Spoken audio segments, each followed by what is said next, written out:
Good morning everyone. हम लोग आज देखेंगे द हिंदू 18 तारीख का, क्योंकि 2 दिन छुट्टी थी, पेपर नहीं आया 16-17। तो शुरू करते हैं। फर्स्ट न्यूज़ बहुत ही ज़रूरी है हमारे लिए। वैसे सारी ज़रूरी हैं, बट कुछ राजनीतिक कारण भी हैं जो हमें जानने चाहिए। उपराष्ट्रपति पद का चुनाव।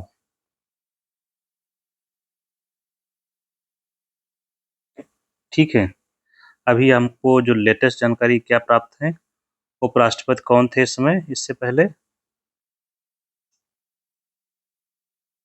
जगदीप धनखड़ जी। इन्होंने क्या कर दिया है,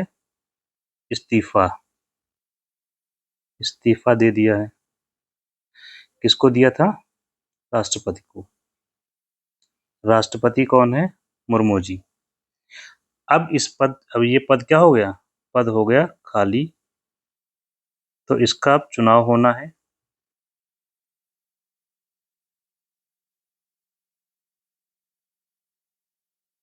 चुनाव होता है तो चुनाव कौन करवाएगा? निर्वाचन आयोग। कौन करवाएगा? Election commission of India. और कौन से चुनाव ये करवाता है? एक तो लोकसभा के LS, विधानसभा के प्लस राष्ट्रपति की, इतने करवाता है, और राज्यसभा का चुनाव भी करवाता है। ठीक है, ये चुनाव ये करवाता है। तो अभी करवा रहा है उपराष्ट्रपति के चुनाव। तो अधिसूचना जारी कर दी है कि भाई जिसको पर्चा दाखिल करना है वो करे। ये तो हो गया प्रोसीजर। अब इस पद के लिए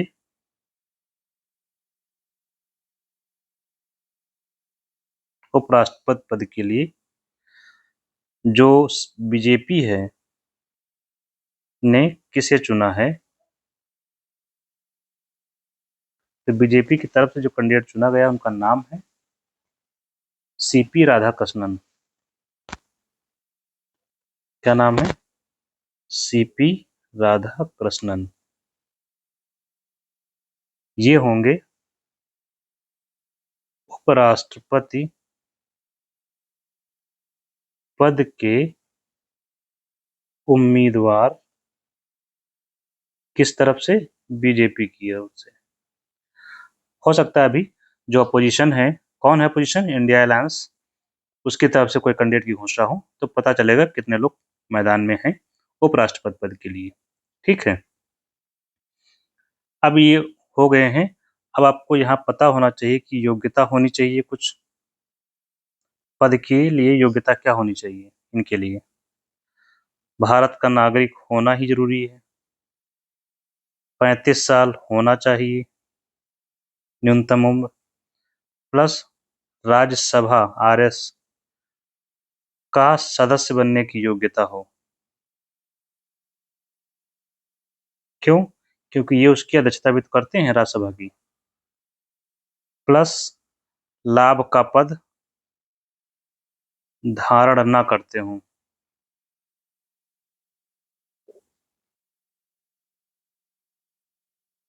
इतनी योग्यताएं हों तो पद के लिए पर्चा दाखिल कर सकता है।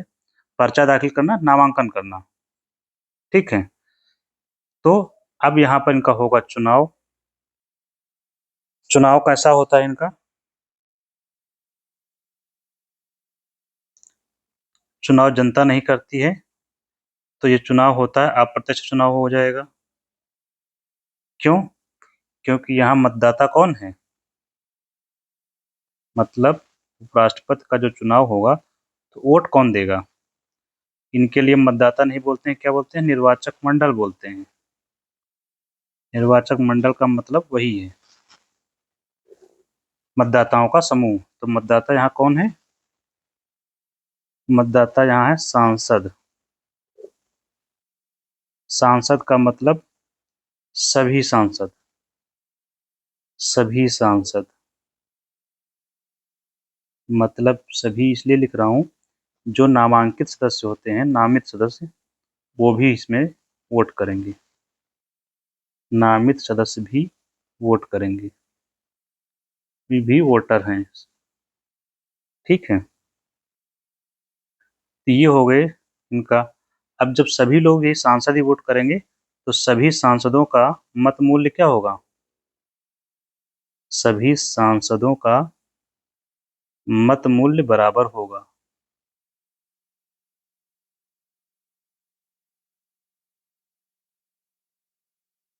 जैसे कि राष्ट्रपति वाले में क्या होता है कि राष्ट्रपति में जो नामित सदस्य होते हैं वो तो शामिल नहीं होते हैं। एक नोट में लिख लेते हैं यहाँ पे।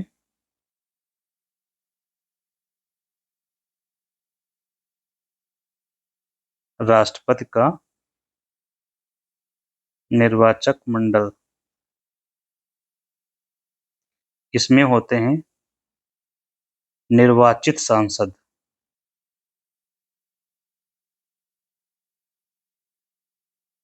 मतलब जो नामित हैं वो शामिल नहीं होंगे, प्लस जो विधायक होते हैं वो होते हैं इसमें। विधायक आप लोग जानते होंगे, विधानसभाओं के।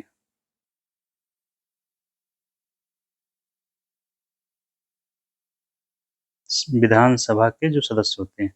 और जब विधायक हमने कह दिया तो जहां जहां विधायक हैं सभी राज्यों में, और दिल्ली में विधानसभा है तो वो भी, और पांडिचेरी में है तो वो भी। जम्मू कश्मीर का भी क्लियर नहीं क्या है उनकी स्थिति। तो ये राष्ट्रपति का निर्वाचक मंडल है, वो ये उपराष्ट्रपति का है ऊपर हमने जो चर्चा की। तो इस तरह से इनका निर्वाचन होगा। इनकी पद्धति क्या होती है?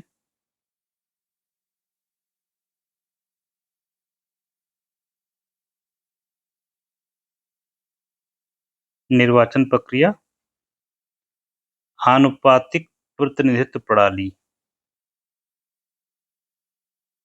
यही प्रक्रिया राष्ट्रपति के लिए भी है।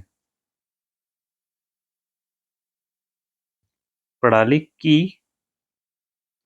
एकल संक्रमणीय पद्धति, सेम प्रणाली है दोनों के लिए, राष्ट्रपति और उपराष्ट्रपति की। तो इस तरह से चुने जाएंगे, फिर ये शपथ लेंगे। शपथ का उल्लेख कहाँ है इनकी, उपराष्ट्रपति की?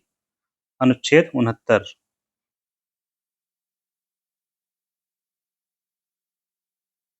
राष्ट्रपति की शपथ कहाँ है?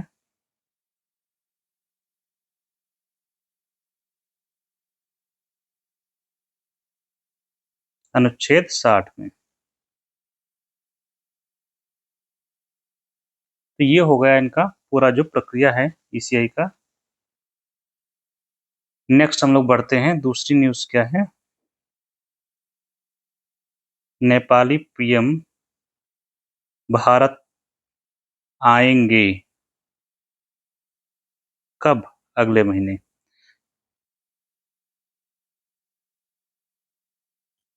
हमें इससे नहीं मतलब कब आएंगे, नाम हमें कम से कम पता हो। नेपाली पीएम है ओपी शर्मा ओली। देखिए बहुत सारे पीएम के नाम याद करने होते हैं, तो लास्ट पकड़ा कर ये ओली जी आएंगे, तो आपको याद करना आसान रहेगा। टिक भी आराम से कर पाएंगे, ज्यादा झमेला नहीं रहेगा। ओपी शर्मा ओली।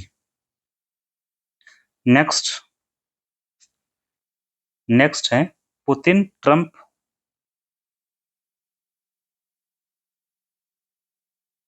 वार्ता कहाँ हुई है?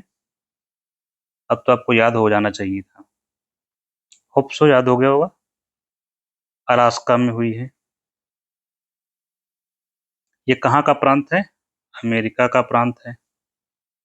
और ये रूस से अलग होता है बेरिंग स्ट्रेट से। रूस से अलग है बेरिंग जल संधि के द्वारा। तो यहाँ पर मीटिंग हुई। मीटिंग संदर्भ क्या था, मतलब किस संदर्भ में मीटिंग थी? तो रूस यूक्रेन वार को लेकर। इस मीटिंग में परिणाम क्या निकला? एक बात इसमें जो सामने आई है वो हमें भी याद रखनी है। क्या? रूस ने कह दिया है, पुतिन रूस के राष्ट्रपति हैं, इनका हमने नाम ऊपर लिखा है। तो रूस ने कह दिया है कि संयुक्त राज्य अमेरिका यूक्रेन को सुरक्षा की गारंटी दे सकता है।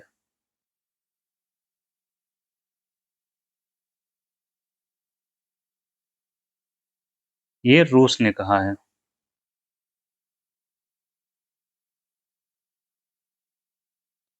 तो ये काफी दिनों से मांग चल ही रही थी कि हमको सिक्योरिटी गारंटी, यूक्रेन चाह रहा था कि यूक्रेन को सुरक्षा की गारंटी अमेरिका से मिल जाए, तो ये उसके लिए राहत की बात है। यही इतना उसमें हुआ है वार्ता में। नेक्स्ट क्या है? नेक्स्ट अगेन क्लाउड बस्ट की घटना, बादल फटना। आप लोगों ने याद कर लिया होगा पूरी स्टोरीज की जो भी है। जब बादल फटता है तो लैंडस्लाइड भी आता है, तीव्र वर्षा होती है और अल्पकालिक वर्षा होती है। अल्पकालिक मतलब कुछ ही समय में तीव्र वर्षा, मूसलाधार वर्षा होती है।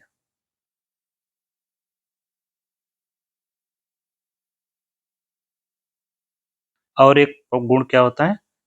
सीमित क्षेत्र में होती है। क्लाउड बस्टिंग जो होती इवेंट होती है, उसकी महत्वपूर्ण लक्षण क्या है?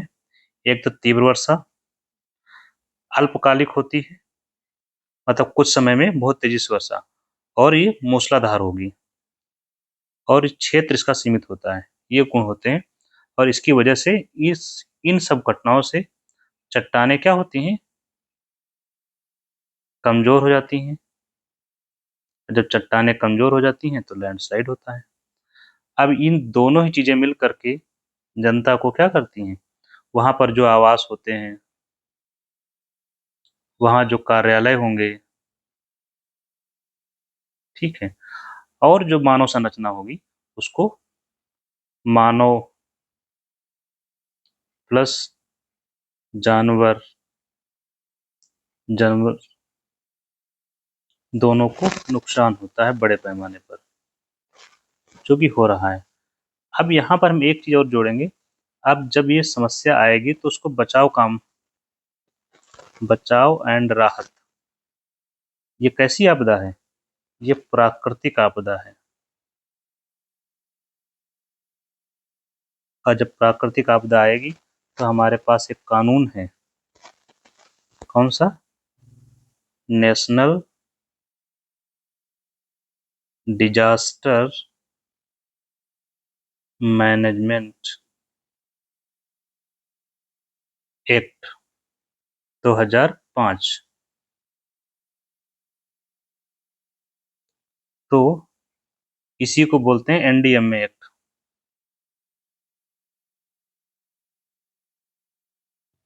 तो इस एक्ट में क्या प्रावधान है?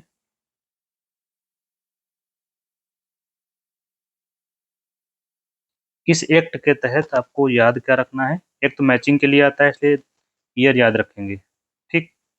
दूसरा इसमें आता है, आपसे पूछा जाता है नेशनल डिजास्टर मैनेजमेंट अथॉरिटी। ये संघ के स्तर पर होती है, केंद्र स्तर पर, और इसका अध्यक्ष कौन होता है? अध्यक्ष होगा पीएम। ये राष्ट्रीय स्तर पर। फिर राज्य के स्तर पर क्या क्या होगा? एसडीएम में, स्टेट डिजास्टर मैनेजमेंट अथॉरिटी, अध्यक्ष सीएम। फिर डिस्ट्रिक्ट स्तर पर होता है, जिसको बोलते हैं डीडीएम में, डिस्ट्रिक्ट डिजास्टर मैनेजमेंट अथॉरिटी, इसका जो हेड होता है वो डीएम होता है। ये 3 स्तर पर होती है। और क्या होता है इसमें, एक फोर्स का गठन किया गया है इसके लिए, विशेष बल, जिसका नाम है एनडीआरएफ, नेशनल डिजास्टर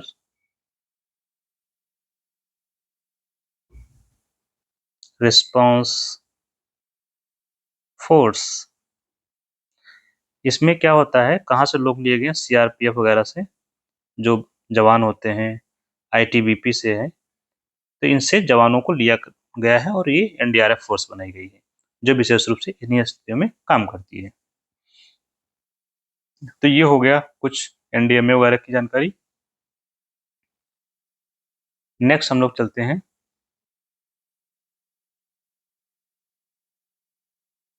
एक है डिब्रू सैखोवा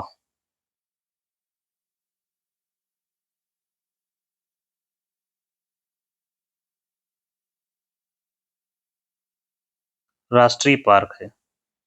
राष्ट्रीय पार्क आजकल मैचिंग के लिए खूब आ रहे हैं। तो ये असम में है। असम में और कौन से राष्ट्रीय पार्क हैं, एक तो हो गया मानस, एक ओरांग और काजीरंगा। इनको याद रखेंगे जो आपके एग्जाम में काम आ सकते हैं। नेक्स्ट है एथेनॉल ब्लेंडिंग। नेक्स्ट जीएसटी के बारे में आज आया है। मोदी जी ने बोला है इससे जनता का कल्याण होगा, विशेष रूप से मिडिल क्लास का। हम आपको जीएसटी के बारे में कुछ जानकारी देते हैं कि ये है क्या। ये क्या है, एक टैक्स है, गुड्स एंड सर्विस टैक्स। क्या है ये, टैक्स है। ये कैसा टैक्स है, अप्रत्यक्ष टैक्स है। कैसे, आपसे सीधे कोई मांगता है क्या जीएसटी, कोई का मतलब सरकार, आपसे सीधे सरकार नहीं मांगती, तो ये अप्रत्यक्ष हुआ। जैसे इनकम टैक्स जो होता है सीधे आपको देना पड़ता है सरकार को, वो डायरेक्ट टैक्स है। तो ये अप्रत्यक्ष कर हुआ। इसको कई करों को मिलाकर बनाया गया था और इसके लिए इन्होंने क्या किया, एक नारा दिया था, एक देश एक टैक्स। तो अप्रत्यक्ष कर के रूप में भी एक ही टैक्स लगता है, जीएसटी। जीएसटी को भी वर्गीकरण कर रखा है इन लोगों ने। कैसे, एक होता है सीजीएसटी, सी से मतलब सेंट्रल का। फिर होता है एसजीएसटी, स्टेट। और एक होता है आईजीएसटी, इंटर स्टेट।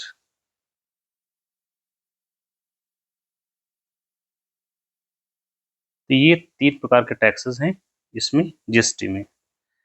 इसके लिए इसका प्रबंधन कौन करता है, प्रबंधन या टैक्स की दर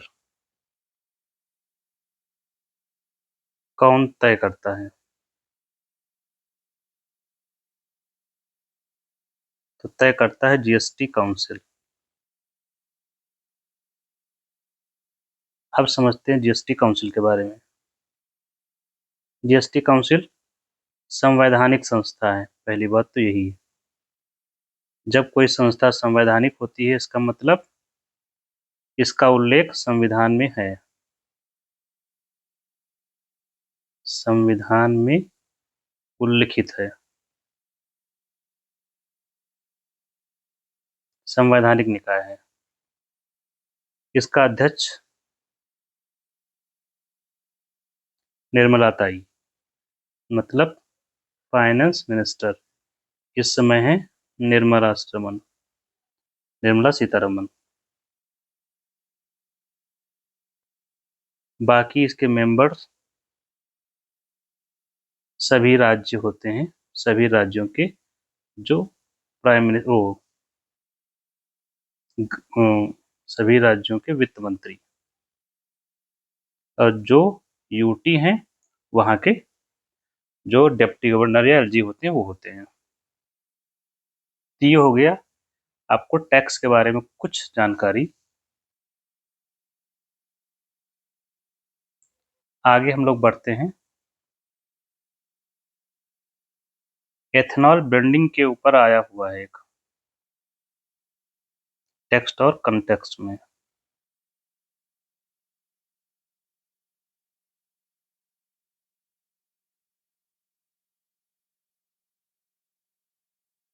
एथेनॉल मिश्रण करके शायद बोलेंगे इसको, हिंदी आप लोग देख लेंगे।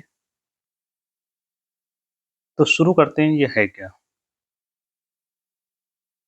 एथेनॉल?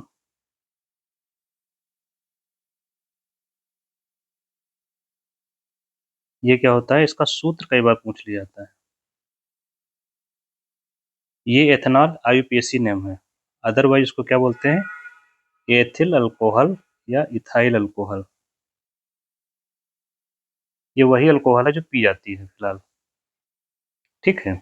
लेकिन यहाँ पर कुछ और रेफरेंस में हम यूज कर रहे हैं, ठीक है।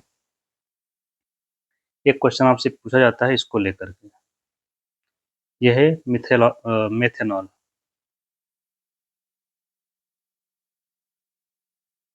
या मिथाइल अल्कोहल बोलते हैं इसको। इसको अगर पी लिया तो आदमी अंधा हो जाता है।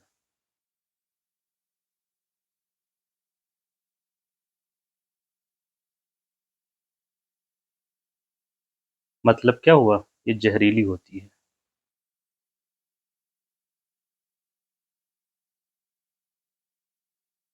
तो दोनों अल्कोहल हैं, दोनों में अंतर है, ये तो आप इसको अलग कर लीजिए। अब हम बात करते हैं एथेनॉल की।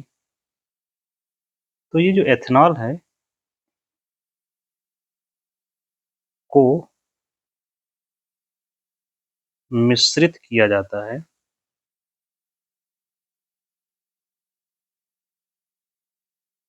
पेट्रोल से।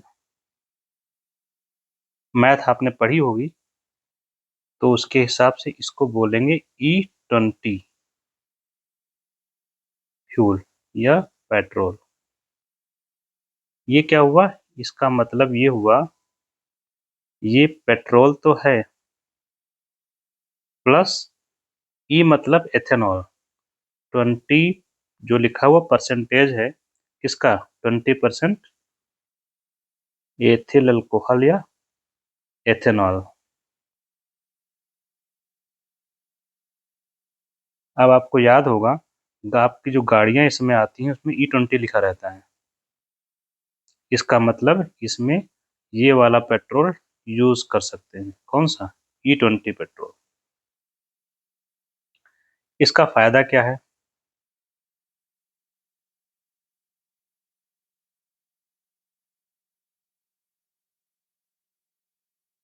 E20 का हम क्यों यूज कर रहे हैं?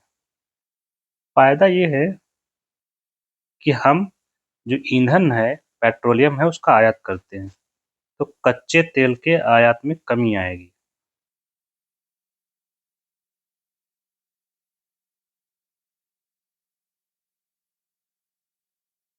ठीक, कच्चा तेल आयात करते हैं तो कमी आएगी। दूसरी बात तो ये भी है ना, जब आप कहीं से, ये मान लीजिए भारत है, यहाँ से तेल मंगाओगे बाहर से, तो इसके बदले में पैसे देने पड़ेंगे। अब बाहर से कुछ मंगाते हैं तो पैसा जो देते हैं हम लोग विदेशी मुद्रा में देते हैं। किस में देते हैं, विदेशी मुद्रा में, विशेष रूप से डॉलर। और इसको क्या बोलते हैं, फॉरेक्स। तो फॉरेक्स क्या होता है, जब हम कच्चा तेल मंगाते हैं बाहर जाता है, तो अब क्या होगा, फॉरेक्स की फॉरेक्स में बचत होगी। ठीक, प्लस E20 यूज करते हैं तो जो ग्रीन हाउस गैस निकलती है, ग्रीन हाउस गैस, इसके उत्सर्जन में कमी आती है। और क्या फायदा है? अभी E20 बनाते कैसे हैं? शुगर केन का प्रयोग करते हैं, तो इससे किसानों की आय में वृद्धि होती है। तो ये है इसके फायदे। नुकसान क्या है? नुकसान या चुनौतियां, इसकी चुनौती जो कही जा रही है वो ये है, माइलेज गाड़ी का कम हो जाता है। क्या कम हो जाता है? माइलेज। हम लोग व्यवहार में बोलते हैं गाड़ी का एवरेज कम हो गया, तो माइलेज कम हो जाता है। प्लस इसके अलावा मेंटेनेंस कास्ट बढ़ जाती है।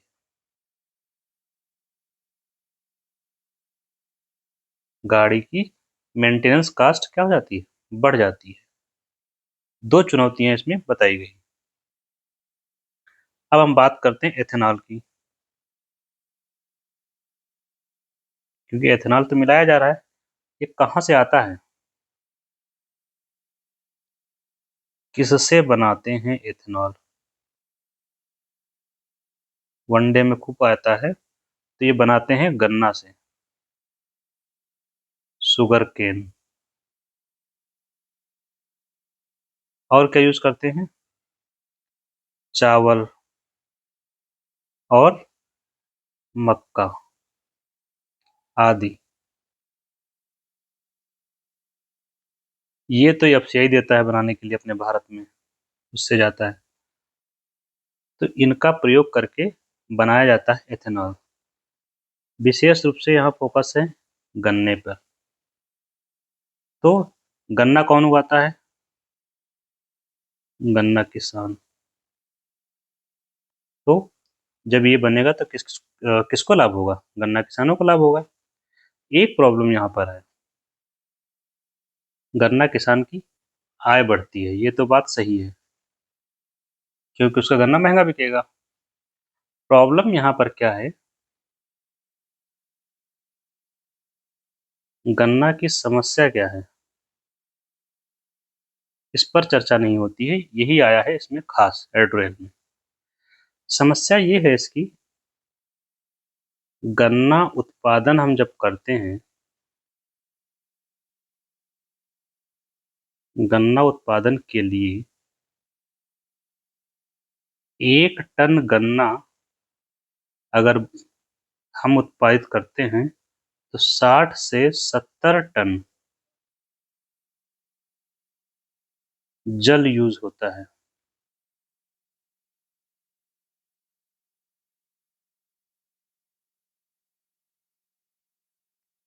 ठीक, जब इतना जल यूज होगा तो प्रॉब्लम क्या है इसकी? भारत में वर्षा काफी कम है, तो 4 महीने वर्षा होती है, और वर्षा इसको कितनी चाहिए होती है? अगर चाहिए तो 200 से 300 सेंटीमीटर तक चाहिए। अब प्रॉब्लम क्या है? वर्षा कम होती है, ये जरूरत है इसकी, 200 से 300 सेंटीमीटर की जरूरत है गन्ने को। अब जब पानी कम होगा, वर्षा होगी कम, तब पानी कहाँ से आएगा? सिंचाई से। और सिंचाई का जल कहाँ से आएगा? ग्राउंड वाटर से। ग्राउंड वाटर, जमीन के नीचे जल, भूमिगत जल। भूमिगत जल से कैसे निकालते हैं हम लोग? पंप से। वाटर पंप सेट होते हैं, उससे निकाला जाता है। और इसका प्रभाव क्या होता है, बहुत बड़ी मात्रा में निकालते हैं।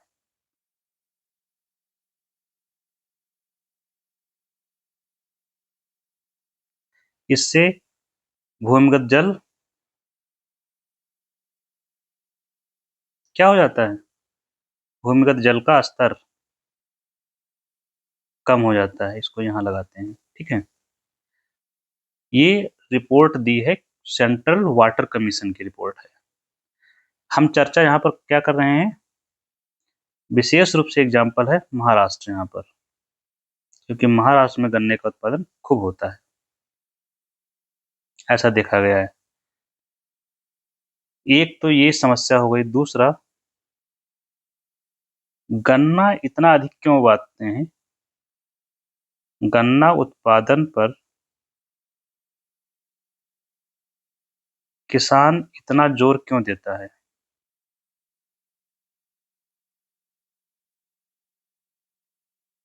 मतलब इतना अधिक फोकस क्यों करता है। कारण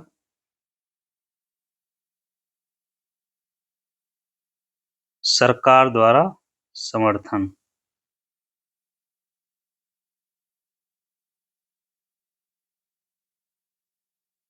कैसे, FRP द्वारा।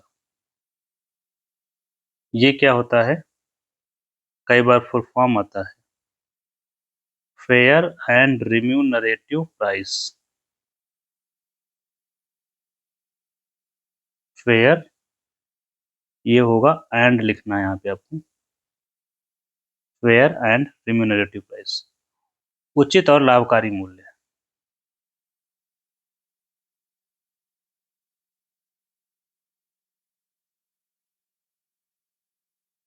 उचित और लाभकारी मूल्य ये सरकार घोषित करती है। CACP की अनुशंसा पर कौन घोषित करता है, CCEA, cabinet committee on economic affair. CACP क्या है, कृषि मूल्य और लागत आयोग।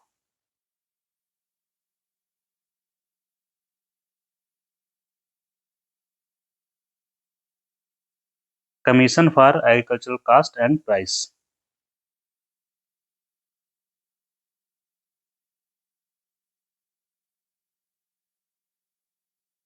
एग्रीकल्चरल कॉस्ट एंड प्राइस, इसकी स्थापना अगर कब हुई थी,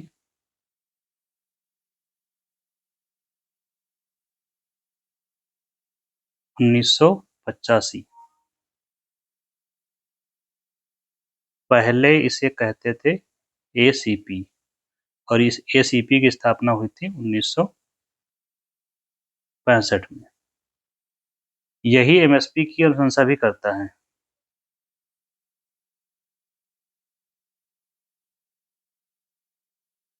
प्लस ये कृषि मंत्रालय के अंतर्गत काम करता है।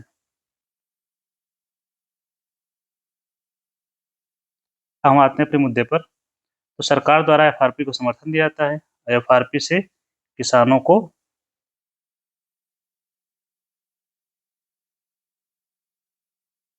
स्टेबल इनकम मिलती है,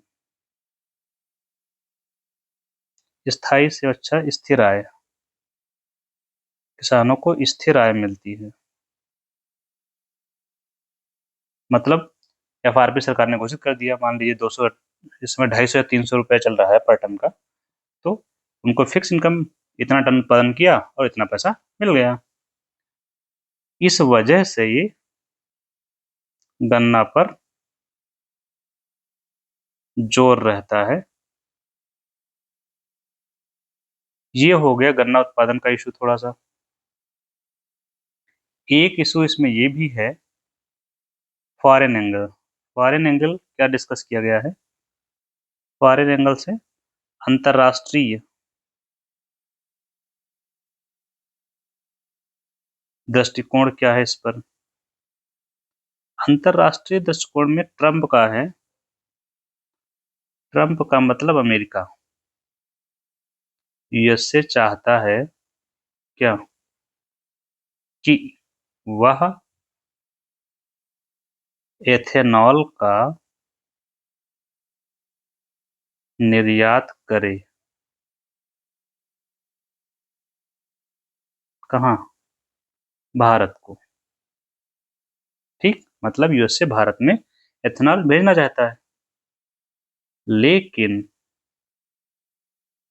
भारत ने प्रतिबंध लगा रखा है, रेस्ट्रिक्शंस लगा रखा है। इस बात से अमेरिका नाखुश है, यूएसए नाराज है। लिख लीजिए, स्टोरी में याद रखेंगे, शब्दों का चुनाव बाद में करेंगे, ठीक है। अभी ट्रम्प जी का एक स्टेटमेंट ये भी है इसमें, लेकिन भारत में जो भारत के उत्पादक हैं,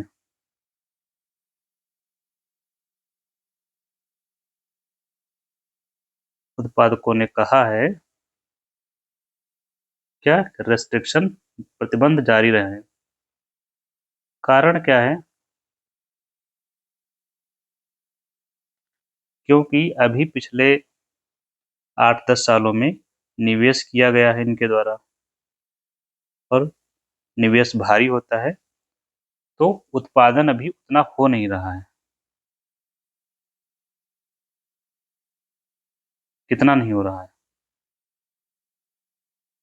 कि अमेरिकी एथेनॉल का सामना कर पाए,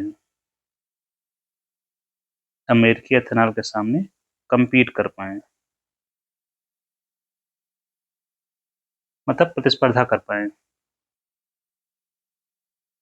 इसका मतलब क्या हुआ कि फॉर एग्जाम्पल अमेरिका से अगर इथेनॉल आया तो वो 100 रुपये में बिक रहा होगा, हमारा पता लगता है 150 में बिक रहा है, तो हमारा कौन खरीदेगा? ये वाला बिक जाएगा अमेरिका का, ये कम बिकेगा, तो नुकसान किसको होगा? हमारे घर को होगा, और जब ये नहीं बिकेगा तो हमारे किसानों को होगा, क्योंकि उनको भी काम दाम नहीं मिल पाएगा। तो ये तो हो गया पेपर। अब हम लोग चर्चा करते हैं जो कल चर्चा कर रहे थे, फंडामेंटल राइट की।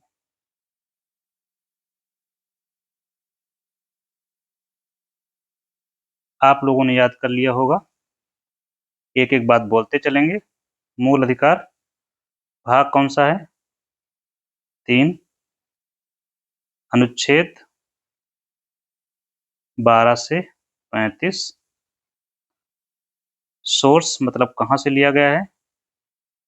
अमेरिका से। और फंडामेंटल राइट हैं कितने? 6। पहले कितने थे? 7।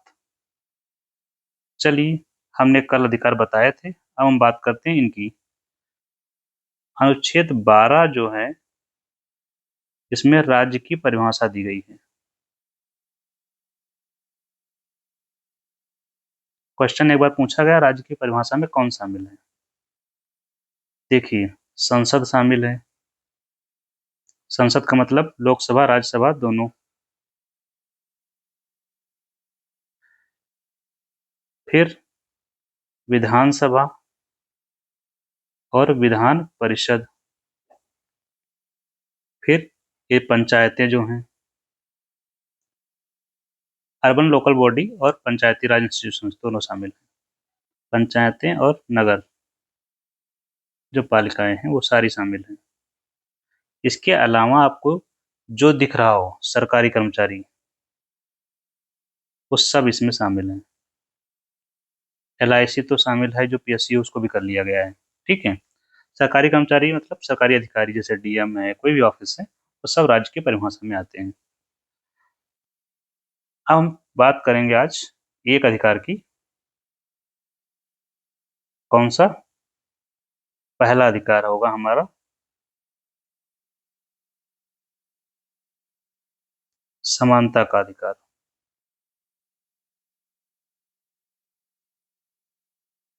कौन से अनुच्छेद से कौन से अनुच्छेद तक है? अनुच्छेद 14 से 18 के मध्य।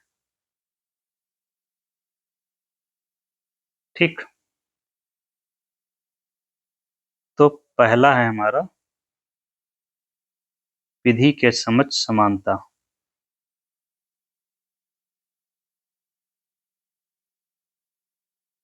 अनुच्छेद 14 मतलब रूल ऑफ लॉ की बात करता है ये।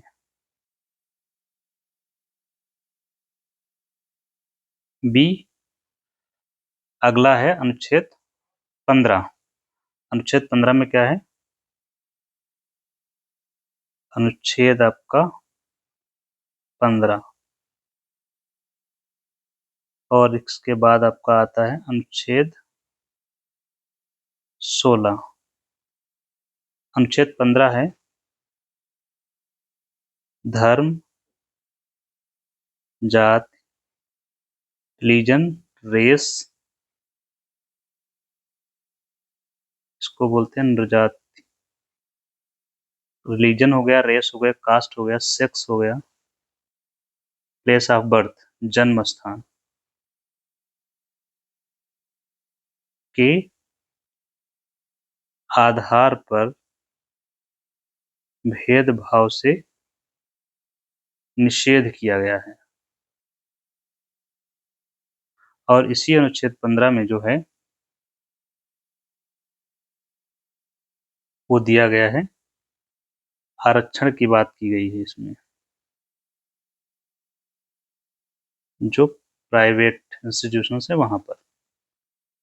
अनुच्छेद 16 में सरकारी नौकरी में आरक्षण की बात है।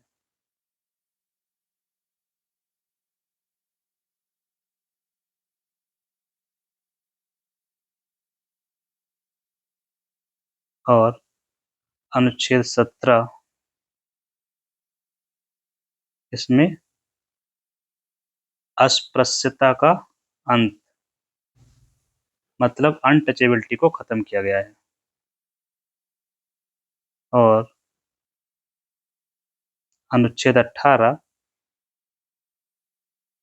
इसमें उपाधियों का अंत किया गया है। मतलब ये किसी व्यक्ति को कोई उपाधि नहीं दी जाएगी बस।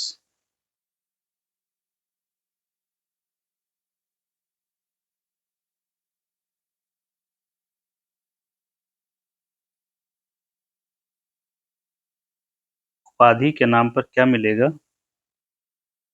2 उपाधियां मिलेंगी। एक तो शिक्षा की उपाधि, शिक्षा में जैसे पीएचडी कर रहे हैं, जो भी डिग्री मिल रही है वो सारी उपाधियां हैं। और सैन्य में इसके अलावा यहाँ पर जो भारत रत्न ये सब मिलते हैं, ये उपाधियां नहीं मानी जाती हैं। भारत रत्न है या पद्मश्री, पद्म भूषण जो सम्मान है वो। तो ये हो गया मोटा मोटा फंडामेंटल राइट, पहला समानता का अधिकार। इसी के साथ हम लोग खत्म करते हैं। Thank you.